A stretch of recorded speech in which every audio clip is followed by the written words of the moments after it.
c'est énergie métabolique,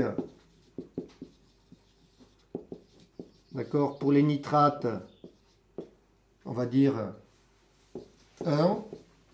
Si on prend une unité de référence pour les nitrates, c'est-à-dire la quantité d'énergie que la plante va utiliser pour transformer ces nitrates en acides aminés, hein, on va dire c'est 1.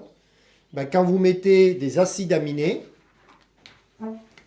donc des acides aminés égale combien d'après vous?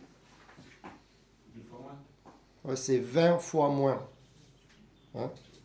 C'est-à-dire que ces formes d'azote-là pourraient être d'une efficacité, d'une efficience phénoménale, hein, puisque finalement la plante elle a besoin de 20 fois moins d'énergie qu'en présence de nitrate. Donc qu'est-ce qu'elle ferait de l'énergie qu'elle a en plus?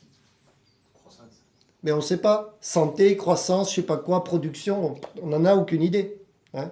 Mais on peut commencer à spéculer là-dessus. Ça pourrait être très très très intéressant. Et quand vous enquêtez aujourd'hui dans les propositions d'engrais modernes, innovants qu'on vous fait, systématiquement on a des formules où on a rajouté des acides aminés. Hein. Et en fait on le fait par absorption racinaire. Hein. Ça fond, ça passe en solution dans le sol et claque par la racine. Et j'en ai pulvérisé, ça marche moins bien que si c'est mis proche de la racine.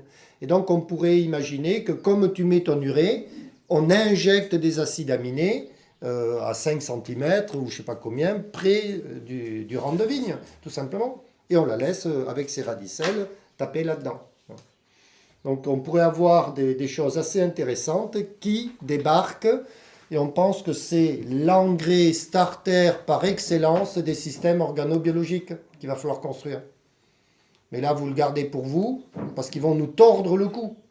Hein, il y a des enjeux marketing, commerce énormes, et quand je vous dis que c'est même pas cher à produire, tout le monde ne veut pas le savoir, ça. Hein, parce qu'on va vous les vendre, les acides aminés. Hein. Je cours après le prix pour voir à quoi ça ressemble.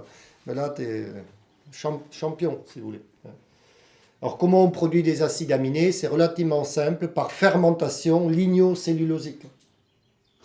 Tu broies des branches, du BRF, tu mets de l'eau, tu rajoutes du sucre et tu laisses fermenter. C'est aussi simple que ça. Et pour trouver des informations correctes, on les a trouvées entre les deux guerres. Entre 14-18 et 39-45. Pourquoi? Parce qu'on est dans des périodes de crise énormes où on prépare une deuxième guerre et où les paysans, ils manquent de tout. Donc ils ont été fouillés des pistes absolument non conventionnelles pour nous